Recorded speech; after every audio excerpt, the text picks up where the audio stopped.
the final stages that it has reached, so that it can be something we roll out and ensure that there is clarity in terms of support to SMEs, and in working with also with the county government, that we can now roll out a very coordinated program of support to our small businesses. I'm glad to note that our industries are doing better. We've seen the advances that have been made by the cotton and textile and leather sectors, but it's also time to continue to advance all those industries, but also find also other new ones that will give us a lot more in terms of turnover. So some of our high-value industries, the pharmaceuticals, are areas that we need to be really nurturing. Last week we commissioned the first Brown, the medical equipment manufacturer that set up in EPZ, but I think there can be more that can set up here producing different products, including vaccines. So things that we actually need to be growing our industries in. So I think it's important that we continue to collaborate together and to ensure that a lot of the work that we've started, we are able to conclude within this period. We promise collaboration with the Ministry of Agriculture and with other government departments that are responsible for nurturing and facilitating industry. We promise to also ensure that some of the work that has been done with regard to ensuring that businesses are facilitated better, the procurement regulations and the preferential list, I think the list of preferential locally purchased goods will be gazetted by the Ministry of Agriculture, but we can also expand to ensure that there's really great market, both internally and externally, for our own products.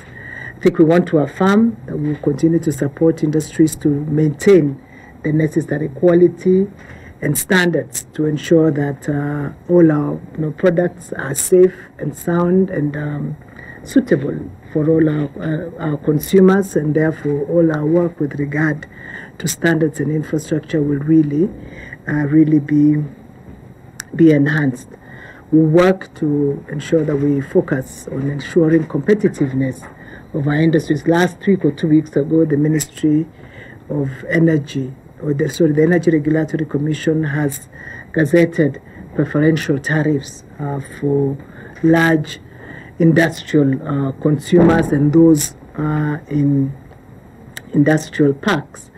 But we will continue. We thank them for doing that, but we'll also want to continue to ensure that there is sufficient facilitation, not just of energy, even by the tax authorities. I know you've been working on simplified tax regime for small businesses, and that is work that we would like to bring to fruition quite quickly. So I don't really have a lot. I just want to say I'm really looking forward to working with all of you, ensuring that the advice, the papers you generate and the advice, we give it the necessary impetus for us to realize our expectations as a country. We're a growing economy.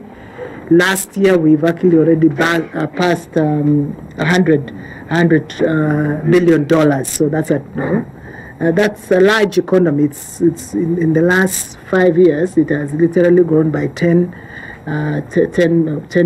billion each year. So this is an expanding economy, but it is important that as it expands in quantum leaps, that is also leading to great dispersal and sharing this prosperity. And the best way to share this prosperity is through enterprise.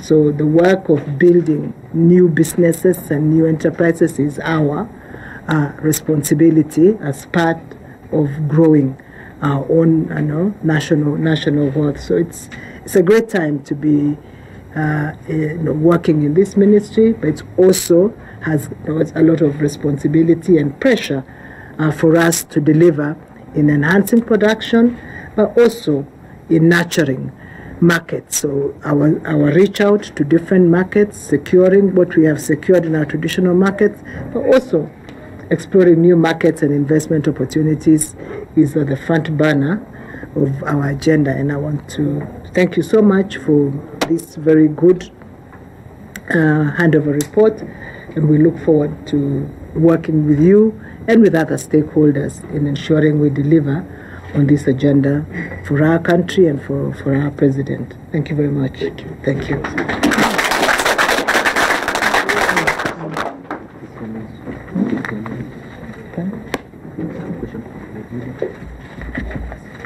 Okay.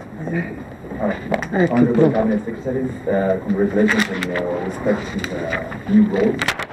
We are battling two serious issues at the moment: coronavirus and the locust invasion. Reports we have are I think about 4 ships that were supposed to dock with imports from China haven't yet, and the small traders are complaining that it's already affecting their businesses. With the new CS, I don't know how much of a threat this is going forward. And then number 2, some of the goods we normally import are, one, because we can't produce them, but some of them are just because probably from China they are cheaper, like toothpicks. Do you think this is a chance for our local manufacturers to step into that, and take up their rightful share of local goods that we of course consume? And then to Waziri Munya, the expectation was that by now probably the production of locusts would have probably gone down and we don't see much of them. But from the reports we keep receiving every day is that we see new infestation areas, and we even see the larvae. They keep reproducing that. I don't know how much the efforts by the government have gone, and what is the way forward. Let me take the ones on trade and disruption of supply, and then we can, Waziri will respond on the issues of locusts. First, we're taking coronavirus as very seriously as we have taken, as government has taken any other, health threat. And it's important to take all the precautions. I think you're all aware of the standing committee, the emergency response committee that has been set. And through this, we should then be able to monitor and be able to ensure that whatever goods, the number of the people who get into the country have been screened sufficiently to ensure that they pose no threat to the country. The infestation or the new cases of coronavirus in China being reported are actually dropping. We're seeing cases from other parts of the world. So I think we're all on high alert for every possible source, not just from China. I'm aware that there's been disruption of supplies for our small traders because, of course, once there was the elimination of direct flights, that took away some of the spaces, but I think also goods that were coming in. But I think the Ministry of Health has made it very clear that we are screening everyone that comes into Kenya through all ports of entry.